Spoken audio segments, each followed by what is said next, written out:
everybody. Welcome back to the Property Profits Real Estate Podcast. And have you ever thought about getting into the short-term rental business?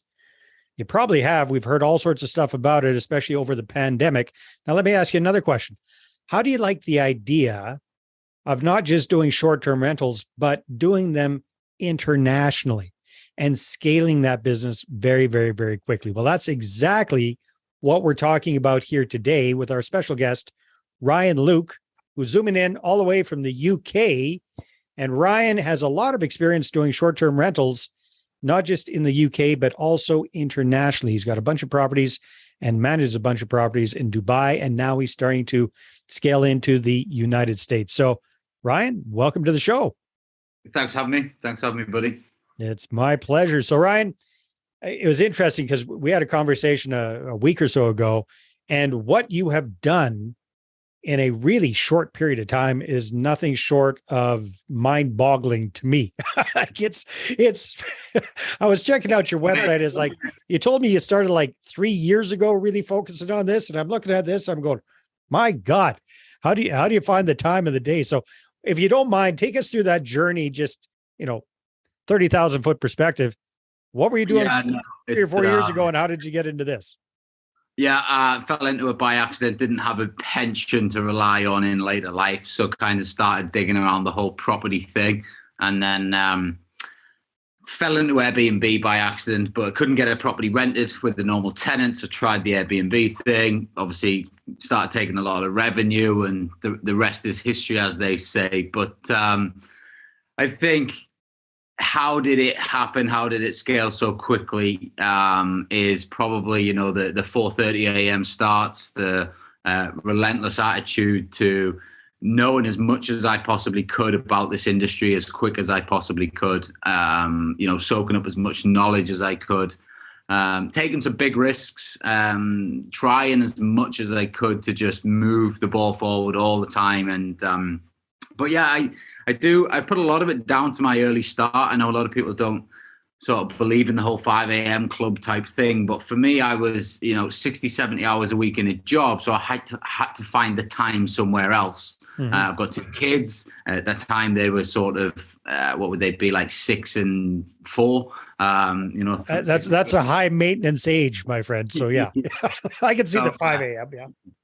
So I had to find some time. So for me, it was 4:30 till 7:30 before pretty much the world's awake. And I was marketing the hell out of my business. I was, researching systems and processes. I was trying to find properties, contacting owners, landlords, estate agents, and just doing everything that you need to do really to get a business off the ground. And I guess I just was, I was obsessed, and I think you have to be. I think you've got to be obsessed with what you do and to be able to push through the alarm clock going off at 4:30 every morning, when probably 5 nights out of 7 you do want to hit the snooze button and just go back to bed, But so just out of curiosity, what were you doing prior to this? It sounds like you're working 70 or 80 hours a week at other stuff too. What the hell were you doing? I mean, I was running 5-car dealerships at a group management level. So I was quite high up. I had 130 staff to manage, 5 different locations, and took a lot of time out of my day, 6 days a week at the beginning, and then that kind of tapered down as the side hustle started to get busier. I just 6 days, 5 days, 4 days, 3 days, and then it was a case of I just got to. See you later.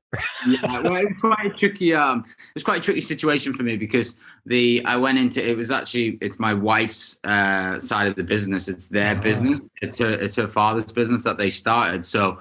When we came back from Dubai, which I'll come on to that's probably why Dubai is the connection for me. But he approached me and asked me if I wanted to go into business, and I sort of did. Yeah, at the time it was the right thing for us to do as a newly married couple, and I did that for like 8-9 years. I was working in that business and went from on the floor all the way up to pretty much running the whole thing, and so it was.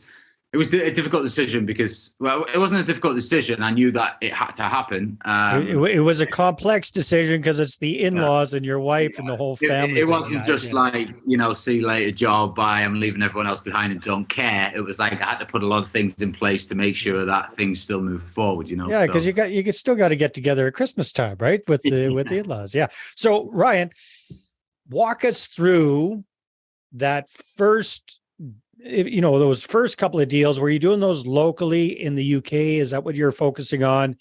And then how did you make the leap into Dubai? And then what does your portfolio look like now? What does the whole little mini conglomerate look like that you got going on right now? Yeah. So I started on my doorstep, as you do, just getting out on viewings. And I was initially just going to source deals for people. I went to a conference and this guy was on stage telling me how he could make £5,000 for finding a deal and selling it to somebody. So I was like, I could do that. And that's kind of where it started. And then I kept finding these deals, but I was like looking at the long-term payback and I was like, I don't want to give that away. I want to keep that. So I managed to just, fund them, get them funded and get them set up, and started, Newcastle, and then branched out to sort of some of the cities around Newcastle, and then started to go throughout the whole of the UK.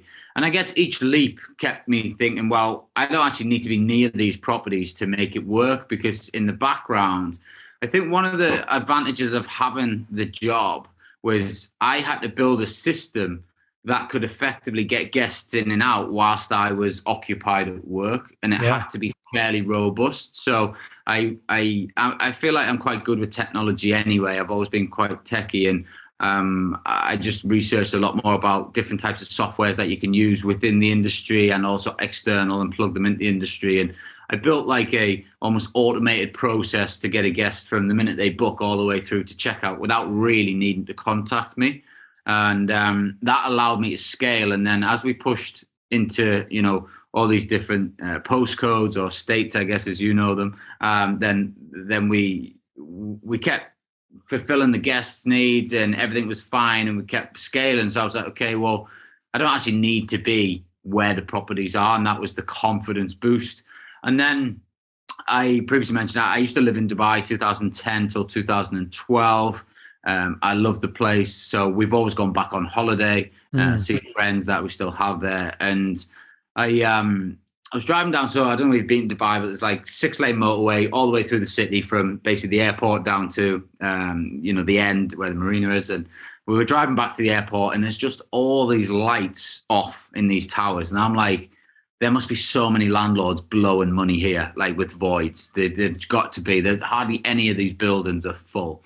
So I basically, a bit like I did in the UK, I found a website where obviously landlords advertise properties and you could get into open dialogue with them directly without estate agents.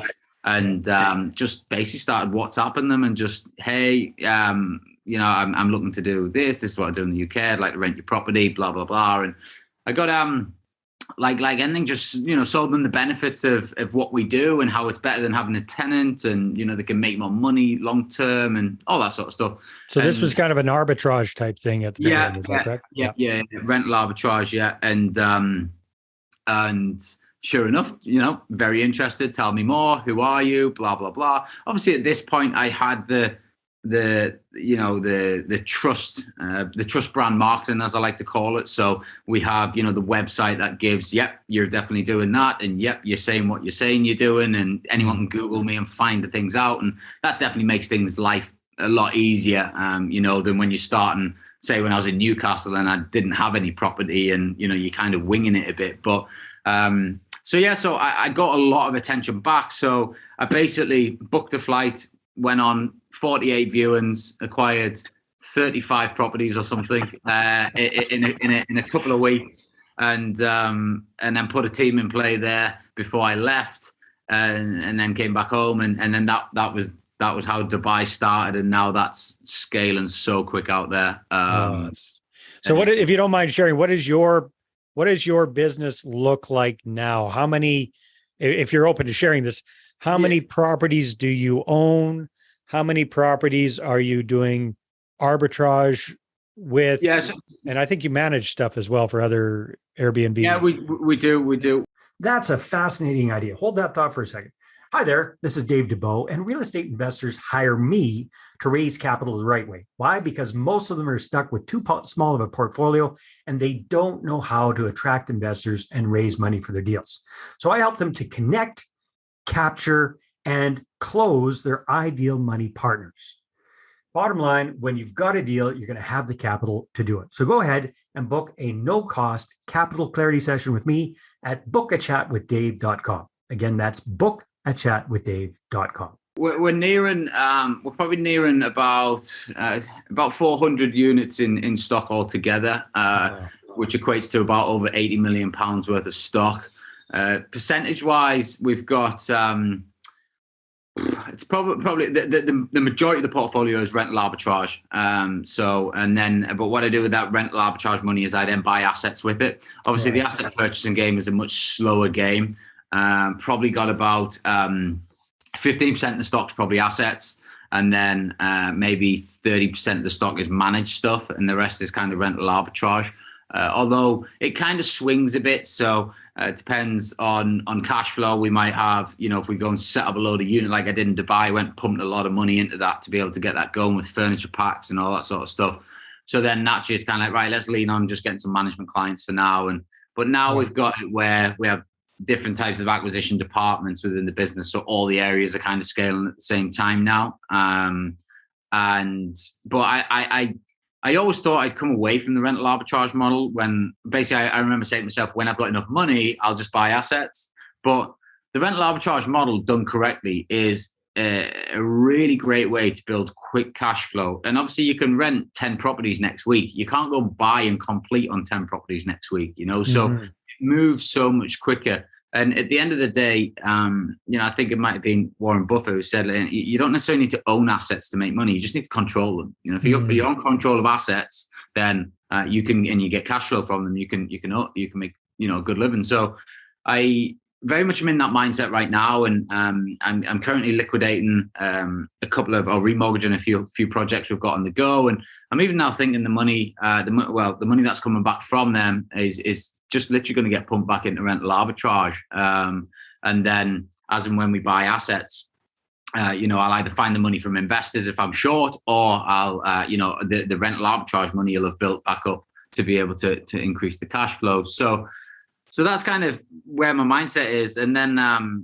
I basically figured out how can I move quicker? I've got this crazy idea of 5,000 units by the time I'm 40. So I'm possessed, as I said earlier, to be able to achieve that. And I'm like, how can I move quicker? And as I've gone through business, I feel like you really get to understand how to leverage other people's time if you want to grow big. And that's one, you've got to get out your own way. You've got to stop becoming a control freak. You've got to understand that you need support to be able to do it all. And I kind of, that clicked for me about 2 years ago. And I've been built an amazing team so far. And then I decided to create a franchise model and basically get people who are also as invested, as passionate, and willing to work on the front line hard to take a franchise, represent the brand, and then go and find deals. And that is kind of how we're scaling internationally now is these franchisees, and that's how we've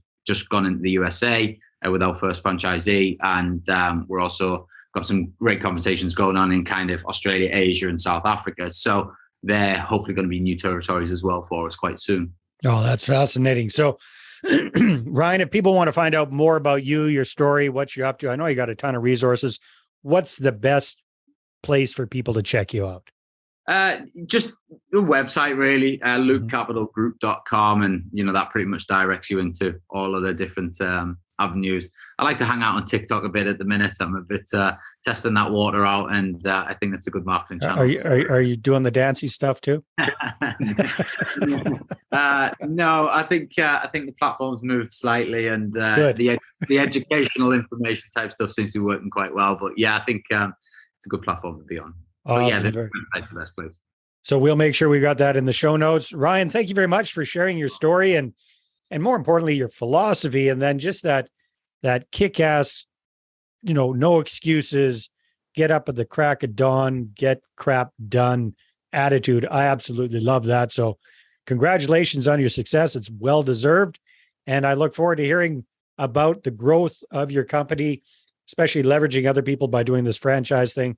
Can't wait to see how quickly you reach those 5,000 units. Thanks, man. Thanks for having me. Appreciate it. All right, everybody, take care. We'll talk to you on the next episode. Well, hey there. Thanks for tuning into the Property Profits podcast. If you like this episode, that's great. Please go ahead and subscribe on iTunes. Give us a good review. That'd be awesome. I appreciate that. And if you're looking to attract investors and raise capital for your deals, then I'm going to invite you to get a complimentary copy of my newest book, right back there. There it is. The Money Partner Formula. You can get a PDF version at investorattractionbook.com. Again, investorattractionbook.com. Take care.